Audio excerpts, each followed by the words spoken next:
नमस्कार, कैसे हैं आप? फिक्र आपकी में एक बार फिर से आपका स्वागत है। कल एक खबर हमने आपके सामने सबसे पहले ब्रेक की, उस खबर की डिटेलिंग सामने आ रही है और जो तस्वीरें सामने आ रही हैं वो बहुत ज्यादा चिंताजनक है। हम बात कर रहे हैं उस अटैक की जो पूरे देश ने कल देखा, पुंछ में जो अटैक हुआ। लेकिन सवाल आज की हमारी पहली खबर में यह है और जो बेहद चौंकाने वाला खुलासा भी है, पाकिस्तान में अपनी सरकार बचाने के लिए शहबाज शरीफ ने करवाया पुंछ हमला। सोचिए, ये एक बहुत बड़ा सवाल है और ये खबर बहुत बड़ी खबर है क्योंकि दूसरी खबर अतीक की है और अतीक के टॉर्चर क्रूजर से जुड़ी हुई है। हम बताएंगे अतीक ने अरबों का साम्राज्य अतीक के किन पहियों पर चलकर खड़ा किया। इस सब के बीच में आज की जो हमारी तीसरी खबर है वो खबर क्या है वो जानना आपके लिए बहुत जरूरी है क्योंकि दिल्ली में कुछ ऐसा हुआ जो कि बेहद चौंकाने वाला था और वो भी सबके सामने। दिल्ली की कोर्ट में लाइव शूट आउट, 25 लाख के लिए एक महिला पर 20 सेकंड में 4 राउंड फायरिंग किसने की? चौथी खबर जरा ध्यान से देखिएगा। जो जीता वही सिकंदर मुहावरा अब एमपी में नहीं चलेगा। यहां जो जीता वही विक्रमादित्य कहना होगा। यह कब और कैसे हो गया? और पांचवी खबर, इलोन मस्क का वो फैसला है जिससे खास हो या आम सबके ब्लू टिक को लग गया विराम। लेकिन शुरुआत करने वाले हैं आज की हमारी पहली बड़ी खबर जो है उससे। पहली बड़ी खबर क्या है? पुंछ की। पुंछ में आतंकी हमले से, जिसमें 5 खुलासे साबित करेंगे कि इसके पीछे पाकिस्तान का नापाक हाथ था। लेकिन सबसे पहले 2 तस्वीरें देखिए। तस्वीरें पाकिस्तान के 2 शरीफ भाइयों से जुड़ी हुई हैं जिनके नाम के आगे तो शरीफ लिखा है लेकिन भारत के लिए इनकी सोच कतई शराफत वाली नहीं है। ध्यान से देखिए ये तस्वीरें। 1999 करगिल में घुसपैठ हुई, तब पाकिस्तान के पीएम नवाज शरीफ थे। उन्हें करगिल में घुसपैठ की पूरी जानकारी थी। आज 24 साल बाद पुंछ में सेना के ट्रक पर टेरर अटैक हुआ है तो पाकिस्तान में नवाज शरीफ के छोटे भाई शहबाज शरीफ पीएम हैं। और टीवी 9 का सबसे विस्फोटक खुलासा यह है कि नवाज की तरह शहबाज को भी इस हमले की पूरी जानकारी थी, या यूं कहें कि उन्होंने ही आतंकी साजिश के हर पन्ने की हर लाइन पाक आर्मी चीफ और जैश ए मोहम्मद चीफ आतंकी मसूद अजहर के साथ मिलकर लिखी थी, तो शायद हैरानी नहीं होनी चाहिए। शहबाज शरीफ पुंछ हमले की साजिश में कैसे शामिल हैं, यह जानने के लिए 5 विस्फोटक खुलासे आपके सामने दिखाइए। Plate on. मंगलवार को पाकिस्तान के रक्षा मंत्रालय ने सुप्रीम कोर्ट में सील बंद लिफाफे में एक एफिडेविट दिया था। इसके तार टेरर अटैक से जुड़ते दिखाई दे रहे हैं। नंबर 1, पाकिस्तान में सील बंद हलफनामा। दूसरा, आर्मी चीफ मुनीर के एलओसी दौरे से कनेक्शन क्या है यह जरा ध्यान से देखिएगा।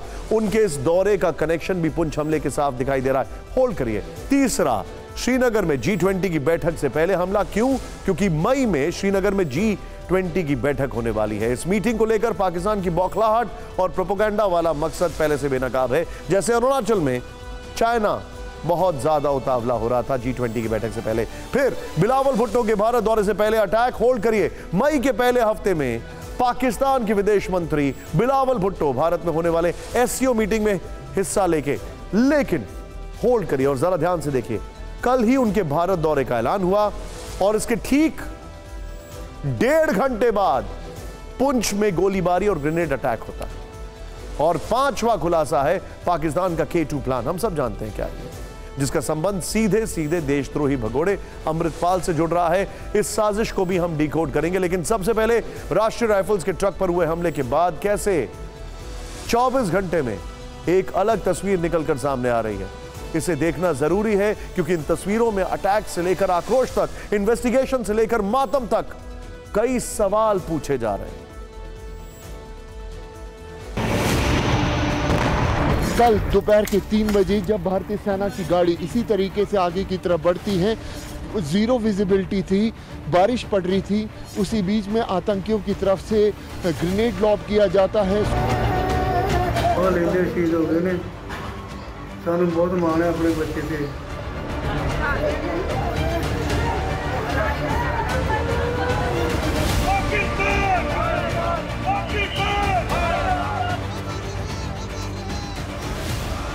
जितना हमें गिराओगे हम उतना ही ऊपर उठेंगे। हम हिंदुस्तान है, तुम्हारे बाप थे और तुम्हारे बाप ही रहेंगे। जमीन के पाताल से भी निकालकर इन आतंकवादियों को मौत के घाट उतारेंगे। देखिए, ये 5 खुलासे हम कर रहे हैं, लेकिन मैं आपसे ये पूछना चाहूंगा कि आपके मन में ये सवाल नहीं आ रहा है कि इसकी टाइमिंग क्यों अभी हुई है? इसके पीछे की साजिश क्या है? ये टाइमिंग अपने आप में क्या बता रही है? क्या चल रहा है पाकिस्तान के इन हुक्मरानों के दिमाग में जो ऐसी घटना को अंजाम दिया गया? आतंकी हमले के बाद सेना और सुरक्षा एजेंसियों को राजौरी पुंछ सेक्टर में उसी इलाके के पास से 2 ग्रुप के 6 से 7 सक्रिय आतंकवादियों की मौजूदगी के बारे में सूचना और सबूत मिले। इस इंटेल के बाद फोर्सेस एक्शन में आ गई हैं। ड्रोन और हेलीकॉप्टर के जरिए सर्च ऑपरेशन चलाया गया है। खबर है कि ड्रोन और हेलीकॉप्टर से संदिग्ध ठिकानों को तबाह किया गया है। कहा जा रहा है कि कल जो हमला हुआ था उसमें करीब 5 से 7 आतंकी शामिल थे। हम आपको अब एक तस्वीर के जरिए दिखाते हैं कि हमला कैसे हुआ था। यह राजौरी सेक्टर के में भिम्बर गली और पुंछ के बीच का हाईवे है। ध्यान से देखिए जो तस्वीर हम आपको दिखा रहे हैं। यहां पर कहा जा रहा है कि यहां 2 आतंकवादियों ने मिलिट्री ट्रक पर पीछे से गोलीबारी की थी। 2 आतंकवादियों ने सामने की तरफ ड्राइवर की ओर फायरिंग की थी। ये देखिए अब आप, ये जो आपके सामने है, पहाड़ी से ग्रेनेड फेंका, पीछे से गोलीबारी हुई, सामने से फायरिंग हुई और ये हाईवे। अब मैं आपको इसको एक्सप्लेन करता हूं। जूम इन करिएगा अभिषेक जरा। ये हाईवे है जहां से ये ट्रक गुजर रहा था। ये ट्रक पहला 3 एरिया से अटैक किया गया। वहां पर खाई है, इस तरफ खाई दिखाई दे रही है, तो वो इस ट्रक के पीछे से गोलीबारी करते हैं। जाहिर तौर पर उन्होंने किसी चीज का इस्तेमाल किया होगा इस ट्रक को रोकने के लिए, फिर सामने से फायरिंग की, फिर पहाड़ी से ग्रेनेड अटैक किया गया जिसकी वजह से इस गाड़ी में आग लगी और हमने सवाल खड़ा किया कि आखिर यह अटैक एक्सीडेंट नहीं है। सोचिए क्या हुआ होगा। 5 जवान शहीद हो गए। आतंकियों ने AK-47 से फायरिंग की थी। चाइनीज बुलेट का इस्तेमाल किया था इसमें। ये देखिए चाइनीज बुलेट। ये चाइनीज बुलेट आप इस वक्त अपने टीवी स्क्रीन पर देख रहे हैं। पुंछ में शहीद हुए जवानों को भारतीय सेना ने श्रद्धांजलि दी है। पंजाब के CM भगवंत मान ने पंजाब के शहीद 4 जवानों के परिवारों को 1 करोड़ रुपए प्रति परिवार आर्थिक सहायता देने का ऐलान भी कर दिया। पुंछ हमले की जिम्मेदारी PAFF यानी पीपल्स एंटी फैसिस्ट फ्रंट ने ली है। NIA की टीम आज शाम आतंकी हमले की जगह जांच करने पहुंची। घटनास्थल से टेरर अटैक के कई सबूत जुटाए गए। सवाल है कि क्या अटैक के पीछे PAFF ही एकमात्र चेहरा है या फिर इसके मास्टरमाइंड भी बेनकाब होने चाहिए। TV9 भारतवर्ष को जानकारी मिली है कि इस हमले की पहली सूत्रधार कोई और नहीं बल्कि पाकिस्तान की शरीफ सरकार है, क्योंकि पाकिस्तान के रक्षा मंत्रालय ने मंगलवार को ही सुप्रीम कोर्ट में एक हलफनामा दिया था और भारतीय खुफिया एजेंसियों रॉ के नाम का डर दिखाकर पाकिस्तानी पंजाब प्रांत में होने वाले चुनाव को टालने की अपील की थी। इस एफिडेविट के जरिए शरीफ सरकार ने यह झूठ फैलाने की कोशिश की थी कि अगर चुनाव नहीं टाले गए तो रॉ पाकिस्तान में जातीय मुद्दों, पानी का विवाद, पंजाब का कब्जा और बलूचिस्तान में आतंकवाद को हवा दे सकती है। बॉर्डर में पाकिस्तान की साइड गड़बड़ी फैला सकती है। ये सारी झूठी दलीलें दी गई थी और पाकिस्तान की कमजोरी का फायदा उठाकर संघीय ढांचे को नुकसान पहुंचा सकती है। इसी हलफनामे में यह भी कहा गया था कि मई महीने में पाकिस्तान के साथ भारत के संबंध तनावपूर्ण रहेंगे और अक्टूबर में सही हो जाएंगे। पाकिस्तान के रक्षा मंत्रालय ने इसी के साथ देश में एक साथ चुनाव कराने का अनुरोध किया था, लेकिन पाकिस्तान में जैसे ही इस हलफनामे की जानकारी लीक हुई, वहां की मीडिया और प्रबुद्ध वर्ग ने सरकार की खिंचाई की। वहां की सुप्रीम कोर्ट ने अगले दिन यानी बुधवार को रक्षा मंत्रालय की इन दलीलों को बेकार बताते हुए खारिज कर दिया था। और टाइमिंग देखिए कि इसके कुछ घंटे बाद पुंछ में हमला होता है। भारत में रक्षा मामलों के जानकार के मुताबिक सुप्रीम कोर्ट के इस फैसले के बाद शहबाज शरीफ सरकार की ओर से सेना को आतंकी हमले की फाइनल मंजूरी दी गई ताकि अपने मुल्क में चौतरफा घिरने वाली शहबाज सरकार डैमेज कंट्रोल कर सके और अटैक की तस्वीरों के जरिए यह साबित कर पाए कि बॉर्डर पर हालात तनावपूर्ण हैं। सोचिए, लेकिन इस सब के बाद भी एक बड़ा सवाल है और वो सवाल है कि इत्तेफाक भी इत्तेफाकन नहीं होते। Coincidences are not that coincidental. हमने आपको शहबाज शरीफ के हलफनामे और पुंछ के आतंकी हमलों की टाइमिंग बताई। अब आपको बिलावल भुट्टो की भारत यात्रा का ऐलान और हमले की टाइमिंग देखना बहुत जरूरी है। यह पाकिस्तान के विदेश मंत्रालय के ट्विटर हैंडल का ग्राफ है। देखिए जरा, बहुत फाइन डिटेलिंग की हमारी टीम ने। इसमें बताया गया है कि विदेश मंत्री बिलावल भुट्टो जरदारी 4 से 5 मई को भारत में के गोवा में होने वाले SCO CFM मीटिंग में पाकिस्तानी डेलीगेशन का नेतृत्व करेंगे। 1:22 पर शाम को, दोपहर में पाकिस्तानी विदेश मंत्रालय की तरफ से यह ट्वीट 1:22 पर किया गया। इसके ठीक 1.5 घंटे बाद यानी 3 बजे पुंछ में आतंकी हमला हो गया। सोचिए, यानी एक मॉड्यूल वेट कर रहा था कैसे भारत और पाकिस्तान के रिश्तों में और दरार डाली जाए, जहां पर भी दरार फिल करने की कोशिश की जा रही है। वैसे पाकिस्तान के विदेश मंत्री से पहले वहां के रक्षा मंत्री ख्वाजा आसिफ भारत आएंगे। 27-29 अप्रैल के दौरान वो भारत में SCO सदस्य देशों के रक्षा मंत्रियों की बैठक में शामिल होंगे और पाकिस्तान की तरफ से SCO की बैठक में शामिल होने का फैसला लेना इसी साजिश का हिस्सा है। पाकिस्तान इस मंच का इस्तेमाल दुनिया को कश्मीर को अस्थिर दिखाने के लिए करना चाहता है। इससे पहले आतंकी हमले कराने की योजना पाकिस्तान की सोच का नतीजा। अब आपको एक बात और बताना जरूरी है, पाकिस्तान सिर्फ भारत में होने वाले SCO समिट को लेकर नहीं चढ़ा है एक्सक्यूज मी, बल्कि वो G20 मीटिंग को लेकर भी बौखला गया है। नेचुरल है ना, भारत बड़ी बड़ी समिट्स कर रहा है और पाकिस्तान हाथ में कटोरा लेकर सिर्फ पैसा मांग रहा है। दुनिया में भारत के बढ़ते वर्चस्व से वो बेचैन है, क्योंकि इसी महीने मई में गोवा में SCO समिट होगी, तो श्रीनगर में 22 और 24 मई तक G20 की बैठक भी होगी। पाकिस्तान को यह बात हजम नहीं हो पा रही, इसीलिए उसने पुंछ पे हमला करके कश्मीर में माहौल खराब होने का नाकामयाब प्रोपेगेंडा चलाने की कोशिश की है। समझना मुश्किल नहीं है कि पुंछ में हमले की साजिश के तार कैसे पाकिस्तान की सरकार से सीधे जुड़ रहे हैं, लेकिन हमला सरकार नहीं कराती, बल्कि इसका आदेश वो वहां की आर्मी और ISI को देती है और पाक फौज और ISI फिर बाद में अटैक का हुक्म जैश और लश्कर जैसे अपने मॉड्यूल्स से करवाते हैं। इसका कनेक्शन आर्मी से कैसे जुड़ रहा है, उसे समझने के लिए तस्वीरें देखिए जरा। पाकिस्तान के आर्मी चीफ असीम मुनीर हैं। 6 अप्रैल को उन्होंने पहली बार LOC का दौरा किया। 6 अप्रैल यानी कि आर्मी चीफ बनने के बाद 6 अप्रैल, डेट याद रखेगा, 2 हफ्ते पहले। मतलब पाकिस्तान में मुल्ला जनरल के नाम से कुख्यात मुनीर ने सरहदी इलाके में पहुंचकर भारत के खिलाफ जमकर जहर उगला था। उन्होंने तब पाक फौज के जवानों को उकसाते हुए कहा था कि पाकिस्तान की सेना सभी तरह के खतरों के खिलाफ देश की संप्रभुता और क्षेत्रीय अखंडता की रक्षा करने के लिए प्रतिबद्ध है।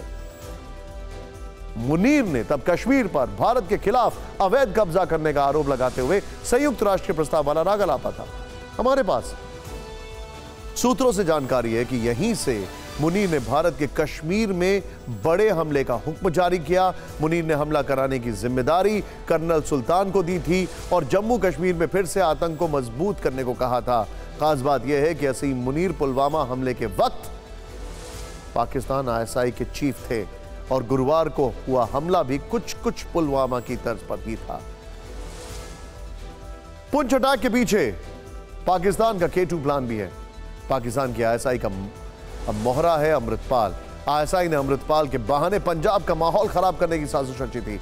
यह खुलासा हम पहले ही कर चुके हैं, लेकिन ISI इस प्लान में नाकाम हुई तो उसने फिर कश्मीर फ्रंट खोला, पुंछ को दहलाकर यहां फिर से माहौल खराब करने की कोशिश की।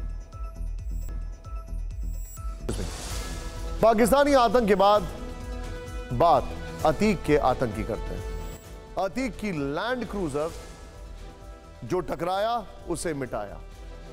एक तरफ पूरे केस की अहम कड़ी शाइस्ता परवीन और गुड्डू बमबाज अभी भी फरार है, दूसरी तरफ Atiq Ashraf double murder case में रोज नए नए खुलासे हो रहे। अब एक चौंकाने वाला खुलासा हुआ। माफिया ब्रदर्स की मर्डर मिस्ट्री में 3000 मोबाइल का कनेक्शन सामने आया है। सोचिए जरा, 3000 मोबाइल, कातिल लैंड क्रूजर भी सामने आई है। दोनों भाइयों की हत्या के बाद सर्विलांस पर लिए गए 3000 मोबाइल नंबर आखिर अचानक बंद क्यों हो गए, यह जांच का विषय है। इसके साथ ही आज हम आपको दिखाएंगे अतीक अहमद की वो कातिल लैंड क्रूजर कार जिसके जरिए कितने बेगुनाहों को बेरहमी से मार दिया गया। अतीक के अंत के बावजूद अब उसके आतंक के किस्से जिंदा हो रहे हैं। अतीक अहमद के दहशत को बयां करती एक लैंड क्रूजर एसयूवी सामने आई है। इस एसयूवी के बारे में आप जानेंगे तो रोंगटे खड़े हो जाएंगे।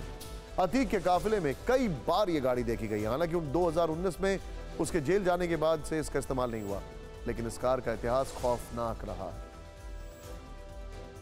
इस प्रेमाइसेस के अंदर खड़ी उस कार की हम आपको तस्वीरें दिखाने जा रहे हैं, जो कार अतीक अहमद के गुनाह अजीम में बराबर के हकदार रही है। जिस कार का इस्तेमाल किया गया, चाहे वो लोगों को कुचलने का हो, अतीक अहमद के काफिले में चलने का हो, अतीक अहमद की बेहद पसंदीदा कार जो अपनी स्पीड के लिए जानी जाती है, अपनी एक्यूरेसी के लिए जानी जाती है, उस कार की सबसे पहली तस्वीर अब आप TV9 भारतवर्ष के कैमरे पर देखने जा रहे हैं। ये सीधी तस्वीरें आप देखिए, ये लैंड क्रूजर कार जो कि 2017 के बाद से, जब अतीक अहमद जेल गया, उसके बाद से 2019 के बाद से ये कार का इस्तेमाल नहीं हुआ, लेकिन 2019 के पहले इस कार का इस्तेमाल हुआ और ये पूरा प्रेमाइसेस अतीक अहमद का है। अतीक अहमद इसी गाड़ी से चला करता था। अतीक अहमद के काफिले में ये गाड़ी कई बार देखी गई और यहां तक कि कई जो विक्टिम्स हैं जो अतीक अहमद से पीड़ित रहे हैं, उन्होंने यह भी बताया गया कि इसी गाड़ी से कई लोगों को कुचलने तक से अतीक अहमद बाज नहीं आया है। अपहरण करके पीछे के दरवाजे से इसी गाड़ी से लोगों को लाया जाता था और इस गेट के जरिए, जिस गेट पर मैं खड़ा हूं, जहां पर फिलहाल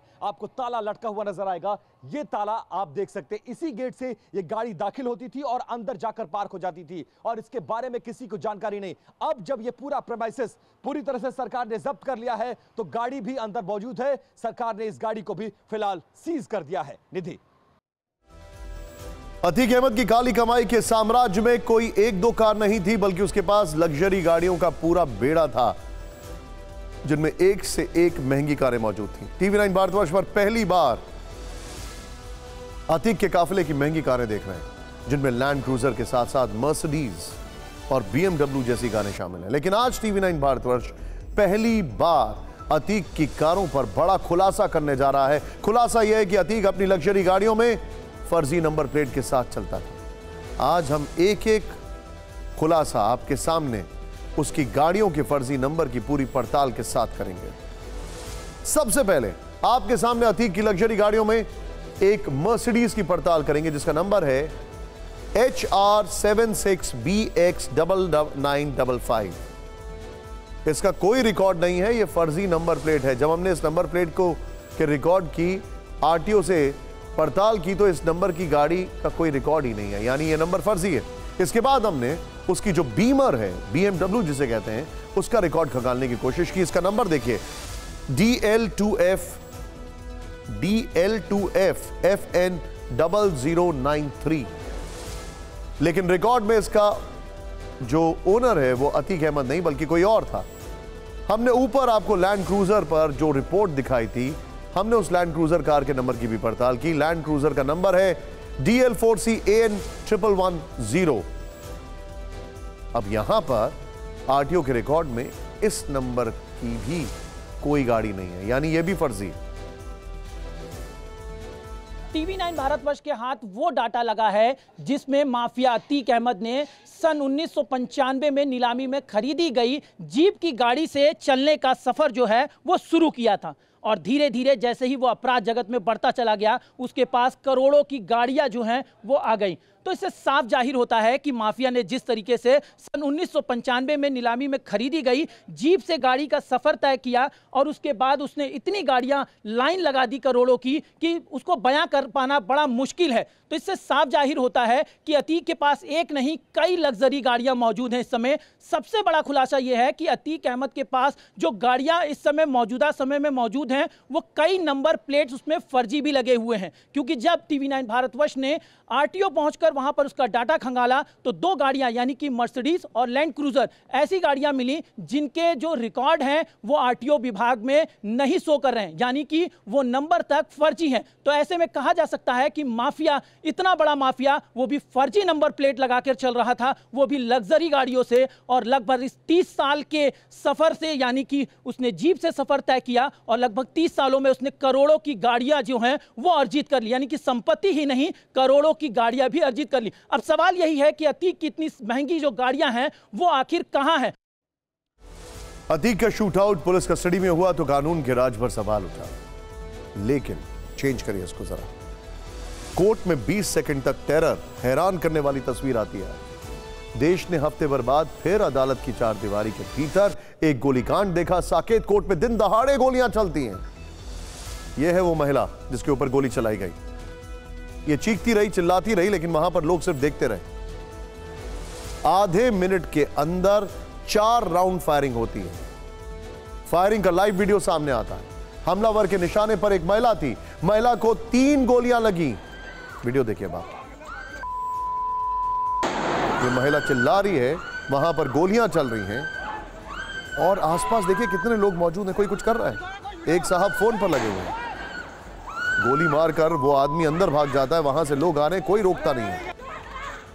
हैरानी की बात यह है कि फायरिंग की घटना सख्त सिक्योरिटी इंतजामों के बीच कोर्ट कैंपस में हुई। साकेत कोर्ट में सरेआम फायरिंग किसने की?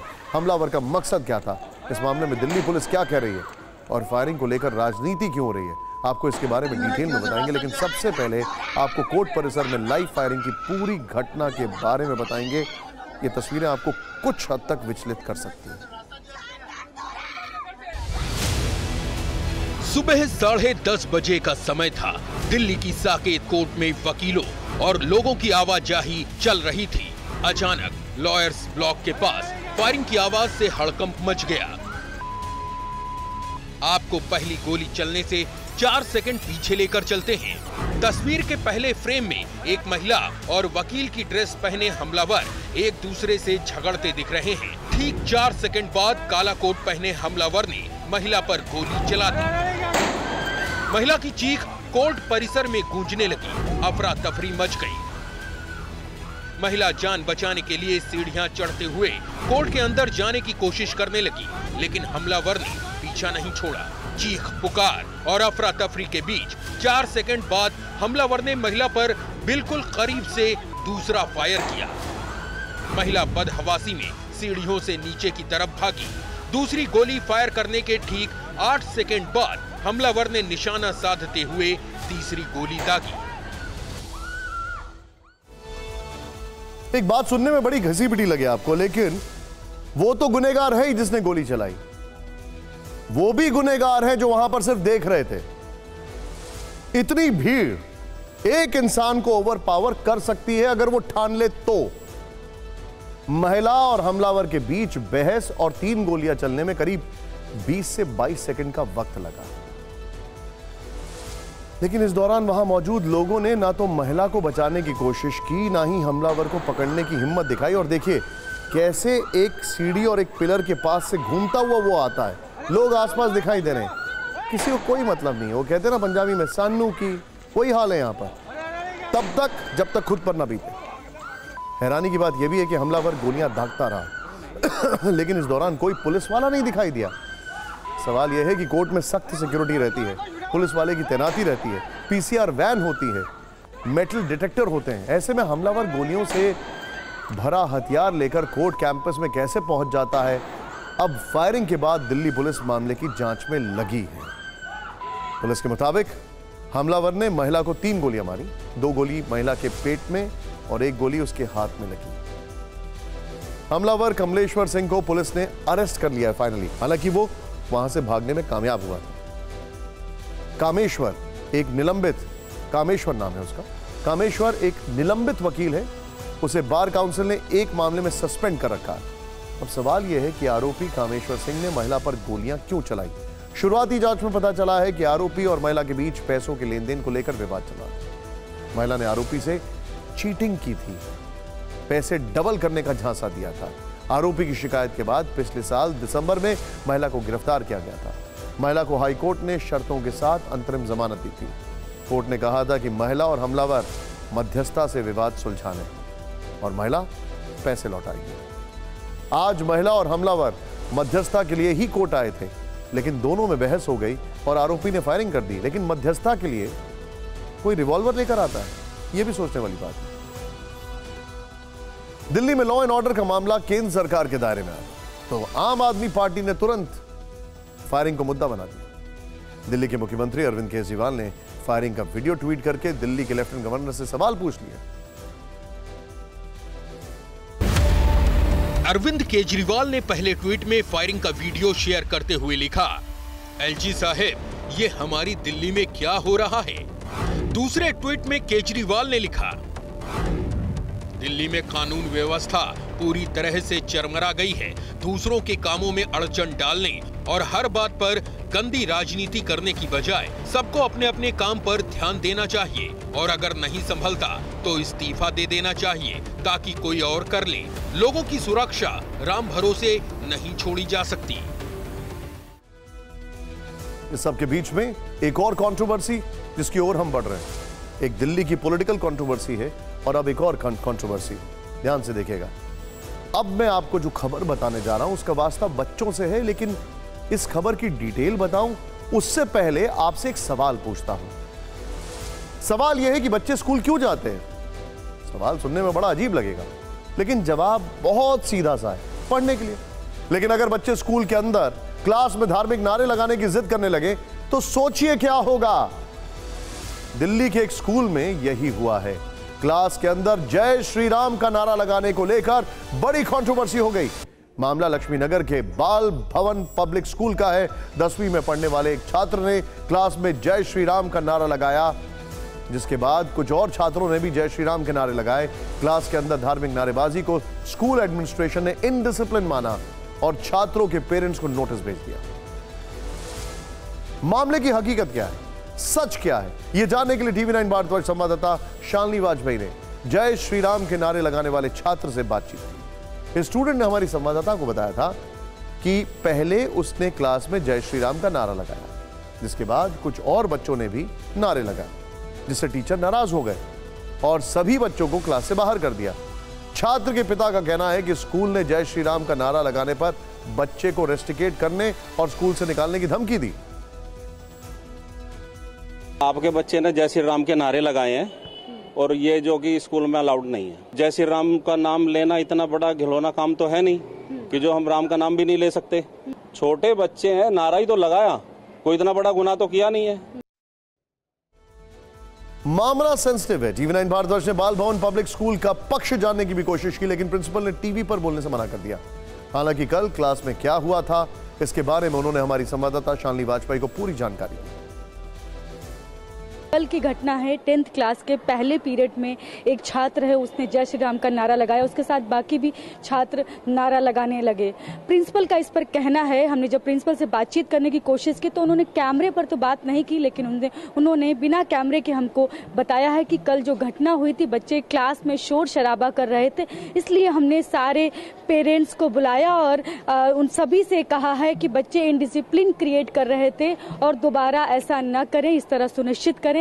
तो इस तरह की बात हमने लिखित में ली है। हमने हमारे उस क्लास में जो 10th क्लास में जिस क्लास की ये घटना है उसमें सभी रिलीजन और सभी कास्ट के बच्चे पढ़ते हैं। हमने सारे पेरेंट्स को बुलाया था। इस तरह की बातचीत उन्होंने टीवी 9 भारतवर्ष से की है। और अब बात उस मुहावरे की जो आप बचपन से सुनते आ रहे हैं, जो जीता वही सम्राट विक्रमादित्य। कुछ अजीब सा लगा क्या? चलिए एक बार फिर से सुन लीजिए। जो जीता वही सम्राट विक्रमादित्य। आप सोच रहे होंगे कि मैं अजीब सी बात क्यों कर रहा हूं, मुहावरा तो कुछ और था। दरअसल आप बिल्कुल सही सोच रहे हैं। बचपन से आपने जो मुहावरा सुना था वो था जो जीता वही सिकंदर। इस पे तो बाकायदा एक फिल्म भी बनी। तो बात यह है कि मध्य प्रदेश के उज्जैन की विक्रम यूनिवर्सिटी ऐसे कई मुहावरों की शब्दावली बदल रही है। तो मध्य प्रदेश के बच्चे जो जीता वही सिकंदर की जगह जो जीता वही सम्राट विक्रमादित्य पढ़ेंगे। विक्रम यूनिवर्सिटी के कुलपति का निर्देश है कि मुहावरे से सिकंदर को हटाकर सम्राट विक्रमादित्य कर दिया जाए। इसी के साथ कहां राजा भोज कहां गंगू तेली मुहावरे को भी बदलने की तैयारी है। विक्रम यूनिवर्सिटी के कुलपति ने ऐसे मुहावरे ढूंढने के लिए प्रोफेसर की एक टीम बनाई। यह टीम इस तरह के मुहावरे को ढूंढकर उन्हें बदलेगी। सवाल यह है कि विक्रम विश्वविद्यालय प्रचलित मुहावरों को बदल क्यों रहा है? टीवी 9 भारतवर्ष ने यह सवाल विक्रम यूनिवर्सिटी के कुलपति प्रोफेसर अखिलेश कुमार पांडे से पूछा। कुलपति जी ने बताया कि ऐसा करके वो छात्रों के मन में भारत की विरासत के प्रति गौरव का भाव भरना चाहते हैं। कई ऐसे मुहावरे हैं जो रोज आम भाषा में बोले जाते हैं, लेकिन उसका बहुत दूरगामी परिणाम होते हैं। जैसे कई मुहावरे, जैसे यदि हम कहें कि जो जीता वही सिकंदर, सिकंदर को फिर एक विद्यार्थियों में एक जिज्ञासा युवाओं में आती है कि सिकंदर कौन था, सिकंदर के बारे में वो जानेंगे। लेकिन क्या सिकंदर हमारे देश के लिए महान था? क्या हमारे देश में बहुत सारे ऐसे महापुरुष रहे हैं। बात मुहावरे की थी, लेकिन मुद्दा सियासी हो गया। बीजेपी तारीफ कर रही है, कांग्रेस ने मुहावरे को लेकर कुलपति को ही कुछ सुझाव दिए। मैं विक्रमा विश्वविद्यालय के कुलपति जी को बहुत बहुत धन्यवाद दूंगा, बहुत बहुत बधाई दूंगा कि भारत की यूनिवर्सिटी में अब ऐसे कुलपति भी आने लगे जो भारत के गौरव को बढ़ाने की बात करने लगे। वो मुहावरा झूठा था, जो जीता वह सिकंदर, ये मुहावरा झूठा है। सिकंदर को पंचनद यानी पंजाब की धरती पर ही मार डाला गया था। सिकंदर ने पूरे भारत विश्व विजेता नहीं बन पाया, भारत के पूरे को भी सिकंदर नहीं जीत पाया। 10 साल से जनता ने ये कहा है मजबूरी का नाम भारतीय जनता पार्टी, तो ये मुहावरा कर दिया जाए। ऐसा मुहावरा झूठ के पैर नहीं होते हैं तो बीजेपी के पैर नहीं होते हैं। इतने झूठ बोलते हैं, इतनी सारी चीजें होती हैं, अपने आप को ही नाम करें ना फिर आगे, ताकि जनता आगे तक याद रखे, इतिहास में नाम दर्ज हो भारतीय जनता पार्टी का इन तमाम मुहावरों के ऊपर। देश में मुद्दों की कमी है जो पॉलिटिकल पार्टीज इसको भी मुद्दा बना रही हैं। बहरहाल अब देखते हैं इस वक्त की 9 बड़ी खबरें। सत्यपाल मलिक का दावा, बीमा घोटाला मामले में सीबीआई ने भेजा समन, पूछताछ के लिए बुलाया। ट्वीट कर कहा, मैंने सच बोलकर कुछ लोगों के पाप उजागर किए, इसीलिए आया बुलावा। किसान का बेटा हूं, घबराऊंगा नहीं। सूडान संकट पर पीएम मोदी की हाई लेवल मीटिंग। सूडान में फंसे 3000 से ज्यादा भारतीयों को निकालने की योजना बनाने के लिए दिए निर्देश। मीटिंग में विदेश मंत्री एनएसए अजीत डोभाल सहित कई बड़े अधिकारी रहे मौजूद। गोधरा केस में आजीवन कारावास की सजा काट रहे दोषियों को बड़ी राहत। सुप्रीम कोर्ट ने 8 दोषियों को दी जमानत, 4 की रिहाई से कोर्ट ने किया इनकार। मनीष सिसोदिया की जमानत याचिका पर सीबीआई ने हाई कोर्ट में दाखिल किया जवाब। कहा, मनीष सिसोदिया की जमानत से जांच होगी प्रभावित। 2 दिन के कर्नाटक दौरे पर गृह मंत्री अमित शाह। भारी बारिश की वजह से पहला रोड शो कैंसिल। पार्टी के बड़े नेताओं से चुनावी रणनीति पर करेंगे मंथन। छत्तीसगढ़ में एसटीएफ का नक्सलियों के खिलाफ बड़ा एक्शन। बीजापुर में नक्सल कैंप का किया भंडाफोड़, भारी मात्रा में डेटोनेटर और विस्फोटक बरामद। नरोदा गांव हिंसा मामले को लेकर शरद पवार का केंद्र सरकार पर निशाना। मुंबई में आयोजित कार्यक्रम में बोले, नरोदा गांव नरसंहार केस पर फैसला कानून के राज और संविधान की हत्या। पश्चिम बंगाल के उत्तर दिनाजपुर में छात्रा से रेप के बाद हत्या। स्थानीय लोगों ने किया हिंसक प्रदर्शन। पुलिस ने प्रदर्शनकारियों पर आंसू गैस के गोले छोड़े। बीजेपी ने राज्य में कानून व्यवस्था पर उठाया सवाल। हैदराबाद, लखनऊ, रांची, भोपाल समेत देश के कई शहरों में हुआ चांद का दीदार। शिया चांद कमेटी का ऐलान, देश भर में कल मनाई जाएगी ईद। लेकिन अब बात करते हैं यूक्रेन वॉर की। रूस पर प्रहार, नेटो के हथियार हैं तैयार। बड़ी खबर है आज की ये, क्योंकि डोनेट्स्क के मरिंका में रूस का बड़ा हमला। ब्रेक करें इस वक्त की बड़ी खबर। रूसी हमले में खंडर बना मरिंका शहर, दिखाइए जरा। टैंक और राइफल डिवीजन ने बरपाया कहर। मरिंका शहर का वीडियो दिल दहला देने वाला। मरिंका अब फोकस पे है। मरिंका में पिछले 72 घंटे से नॉनस्टॉप बमबारी कर रहा है रूस। इस सब के बीच में एक और बड़ी खबर, यूक्रेन का रूस पर फिर से काउंटर अटैक। ब्रेक करिए। 129वीं टीडीएफ ब्रिगेड ने संभाला मोर्चा। With the visuals. एमेराल्ड, ये देखिए किस तरीके से एक ट्रक के ऊपर मेकशिफ्ट कैनन लगाकर फायरिंग की जा रही है। फिर से दिखाइए, फुल फ्रेम पे शॉट दिखाइएगा विजय। ये देखिए एक ट्रक के ऊपर मिसाइल लॉन्चर लगाकर फायरिंग की जा रही है। लेकिन इस सब के बीच में बड़ी खबर आ रही है, यूक्रेन पर जर्मनी में हुई बहुत बड़ी मीटिंग। रामस्टीन एयरबेस पर 40 देशों के रक्षा मंत्री मिले। विजुअल्स के साथ मीटिंग में अमेरिका और यूक्रेन के रक्षा मंत्री रहे मौजूद। मीटिंग से पहले यूक्रेन के रक्षा मंत्री और अमेरिका के रक्षा मंत्री, ये देखिए किस तरीके से दोनों की मुलाकात हुई। यूक्रेन को विध्वंसक हथियार देने पर हुई लंबी चर्चा, और यह तब हुई है जब इसके एक दिन पहले नेटो चीफ कीव में मौजूद थे। रामस्टीन एयरबेस मीटिंग में नेटो मेंबर भी शामिल हुए। इस सब के बीच में मीटिंग के बाद ब्रेक करिए, अमेरिकी रक्षा मंत्री ने दिया भरोसा। ब्रेक करें। लॉयड ऑस्टिन ने कहा यूक्रेन का साथ देते रहेंगे। विजुअल्स के साथ लॉयड ऑस्टिन ने कहा यूक्रेन को दी गई मदद पर गर्व है। लॉयड ऑस्टिन ने कहा 1 साल से मजबूती से खड़ा यूक्रेन।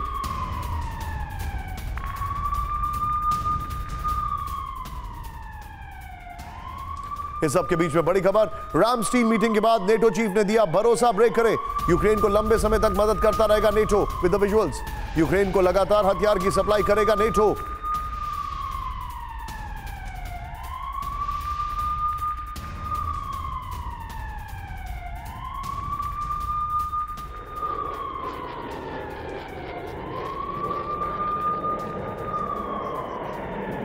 यूक्रेन युद्ध की आग अभी और भड़केगी क्योंकि रामस्टीन एयरबेस पर बड़ा फैसला लिया गया। सीधा आइए, अब यूक्रेन के साथ 40 देश सामने आ रहे हैं। जर्मनी में नेटो समेत 40 से ज्यादा देशों की बैठक हुई। प्ले ऑन करिए इसको। जंग के लिए यूक्रेन को हथियारों की मदद पर चर्चा की गई। यह है वो बैठक के विजुअल्स। सभी देशों ने यूक्रेन को हर मदद देने का समर्थन किया है।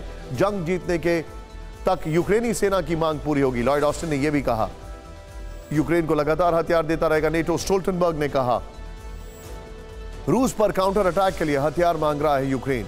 ये इंफॉर्मेशन आ रही है, लेकिन अब जरा जो फैक्ट्स हैं उसको देखिए। आइए अब आपको बताते हैं कि नेटो आने वाले दिनों में यूक्रेन को क्या क्या देगा। ये फैक्ट्स बड़े इंटरेस्टिंग है। सीधे दिखाइए, प्ले करिए विजय इसको यहां पर सामने। कई फाइटर जेट, और ये फाइटर जेट अलग कंपनी के भी हो सकते हैं, यानी कि खाली रशियंस नहीं, अलग fighter jet. Latest modern weapon देने की बात की जा रही है। भारी मात्रा में एम्युनिशन दिया जाएगा। पहले वाले हथियार अपग्रेड होंगे। पोलैंड स्लोवाकिया दे चुका है मिग 29। और क्या मिलेगा उसमें आपको बता दूं, नए एयर डिफेंस सिस्टम देने की बात हो रही है। इतना ही नहीं, नए हॉटजियर देने की बात हो रही है। यूक्रेन को चाहिए लॉन्ग रेंज हॉटजियर्स, वो शायद नहीं मिल पाएंगे। यूक्रेन को चाहिए लॉन्ग रेंज ड्रोन्स, वो नहीं मिल पाएंगे। लेकिन कीव के बड़ी खबर जो आ रही है, सीधे प्ले ऑन करिए इसको यहां पर। रूस का हमला, यूक्रेन दे रहा। कीव के पोल्टावा ओब्लास्ट में रूस का ड्रोन अटैक, ब्रेक करिए। ड्रोन अटैक में रिहायशी इमारतों को भयंकर नुकसान। कीव में पूरी रात ड्रोन से हमला करता रहा रूस। बताया जा रहा है ये सारे ड्रोन ब्रियांक से उड़ाए गए थे। नेटो चीफ के कीव दौरे के बाद किया गया प्रहार। लेकिन इस सब के बीच में एक और बड़ी खबर है, रूस के हमले में यूक्रेनी सेना को भारी नुकसान, ब्रेक करिए। मिलिट्री ऑपरेशन में 500 यूक्रेनी सैनिकों की मौत। विद द विजुअल्स, 24 घंटे में डोनेट्स्क में मारे गए 500 यूक्रेनी सैनिक। रूसी डिफेंस मिनिस्ट्री का बड़ा दावा। सीधे आइए फ्लोर ग्राफिक्स पर, यह बड़ी खबर है जो मैं आपको दिखा रहा हूं। डोनेट्स्क में रूसी कहर, जो जानकारी आ रही है वो देखिए। रूस ने स्पेशल मिलिट्री ऑपरेशन चलाया है। 24 घंटे में 500 यूक्रेनी सैनिकों की मौत। रूस के हमले में हथियार डिपो भी तबाह हो गया है। 3 टैंक, 5 इन्फेंट्री फाइटिंग व्हीकल, पीछे जरा स्काई लेके आइए, वो नष्ट हो गए। 6 armoured combat vehicle, 4 motor vehicle बर्बाद हो गए। 1 मल्टीपल रॉकेट लॉन्चर, 1 हॉटजियर जो है वो भी उड़ा दिया गया है। यहीं से अगली बड़ी खबर, वॉर जोन में रूस यूक्रेन के बीच भीषण जंग, ब्रेक करिए इस वक्त की बड़ी खबर। रूसी टैंक T-90 पर यूक्रेनी सेना का हमला। यूक्रेनी सेना ने जैवलिन से रूसी टैंक को किया तबाह। विद द विजुअल्स,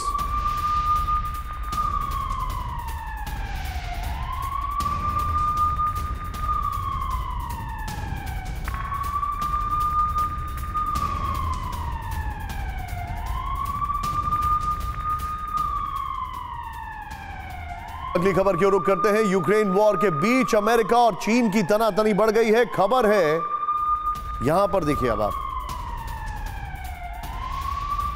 चीन को मात देने के लिए बाइडेन ले सकते हैं हर फैसला।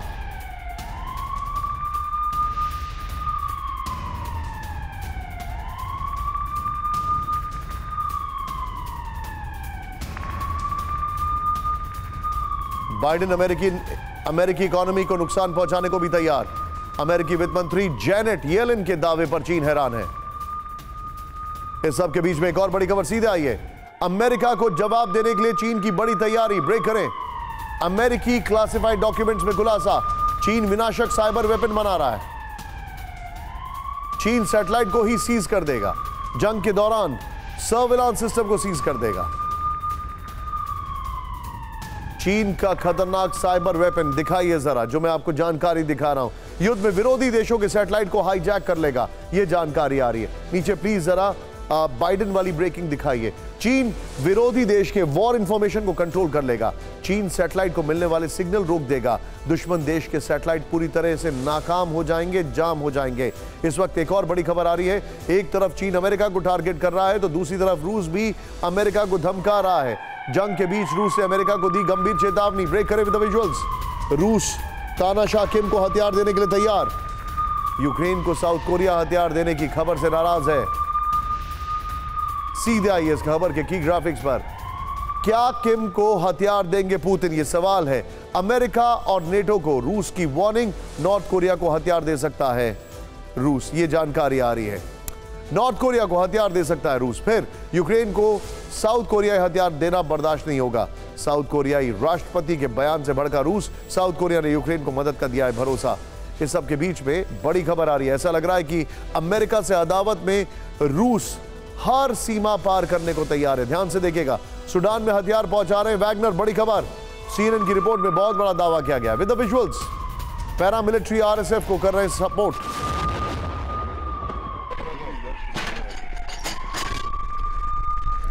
आरएसएफ को हथियार पहुंचा रहा है रूस, ये सीएनएन की रिपोर्ट में आया। सूडान में रूसी हथियार, ये देखिए, रूसी वैगनर सूडान को हथियार दे रहे हैं, ये इंफॉर्मेशन आ रही है। पीछे स्काई लेकर आइएगा। पैरामिलिट्री आरएसएफ को मिसाइल देने की खबर सामने आ रही है। राजनयिक सूत्रों के हवाले से सीएनएन का यह दावा है, सतह से सतह मार करने वाली मिसाइलें दे रहे हैं। सूडान से दुबई और रूस तक रूट बना रहा है वैगनर। सूडान से रूस की तक तस्करी का रास्ता बना रहा है। अब जरा सवाल देखिए, आप सीधे आइए। आपको मैंने क्या बताया? नॉर्थ कोरिया की खबर बताई और सूडान की खबर बताई। विजय, दोनों खबरों को वन आफ्टर द अनदर नीचे प्ले ऑन करिए। ये देखिए अब जो इंफॉर्मेशन है, क्या रूस दुनिया में जंग भड़काना चाहता है? नंबर 1। नेक्स्ट दिखाइए, क्या रूस दुनिया को मुद्दों से भटकाना चाहता है? क्या रूस यूएस को कई फ्रंट पर उलझा रहा है? क्या रूस चीन, ईरान, नॉर्थ कोरिया का नया फ्रेंड बना रहे हैं? इस सब के बीच में एक और बड़ी खबर मैं आपको दिखा रहा हूं। सीधा आइए, ब्रांडिंग को चेंज करिए। अब बात कर रहे हैं हम सूडान की। सूडान में ऑपरेशन यूएसए एक्शन में सूडान एयरफोर्स का MI-35 फाइटर हेलीकॉप्टर। ब्रेक करें इस वक्त की बड़ी खबर। सूडान की एयरफोर्स का हेलीकॉप्टर से आरएसएफ के ठिकानों पर हमला। खुफिया इनपुट के बाद आरएसएफ के ठिकानों पर हमला।